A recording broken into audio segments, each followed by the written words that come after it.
வணக்கம். கத்திரி வெயிலை அக்னி நட்சத்திரம் என்று அழைக்கிறார்களே, சரிதானா? கேளுங்கள். சூரியனின் ஆதிக்கம் அதிகமாக இருக்கும் நாட்களை தான் அக்னி நட்சத்திரம் அல்லது கத்திரி வெயில் காலம் என்று குறிப்பிடுகிறார்கள். 27 நட்சத்திரங்களில் அக்னி என்ற நெருப்பு கடவுளை தனது தேவதையாக கொண்டிருக்கும் நட்சத்திரம் கார்த்திகை. அக்னி கிருத்திகா என்று வேதம் சொல்கிறது. அதனால்தான் கார்த்திகை மாதத்தில் வரும் கார்த்திகை நாட்களில் நெருப்பு வடிவில் இறைவனை தரிசனம் செய்கின்றோம்.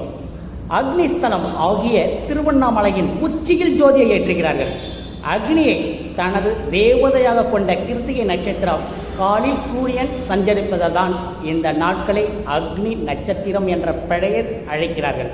கிருத்திகைக்கு முன்னதாக வருகின்ற பரணி நட்சத்திரத்தின் கடைசி 2 பாதங்கள், கிருத்திகை நட்சத்திரத்தின் 4 பாதங்கள் மற்றும் அடுத்தபடியாக வருகின்ற ரோகிணி நட்சத்திரத்தின் முதல் 2 பாதங்கள் என சூரியன் சஞ்சரிக்கும் காலத்தினை அக்னி நட்சத்திர காலமாக வரையறுத்திருக்கிறார்கள்.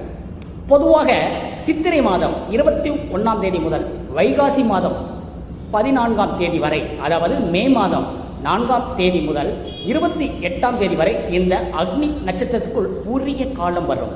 அக்னியை தேவதையாக கொண்ட கிருத்திகையின் நட்சத்திர கூட்டத்திற்குள் சூரியன் சஞ்சரிப்பதால் இந்த காலத்தினை அக்னி நட்சத்திரம் என்று குறிப்பிடுகிறார்கள். நன்றி.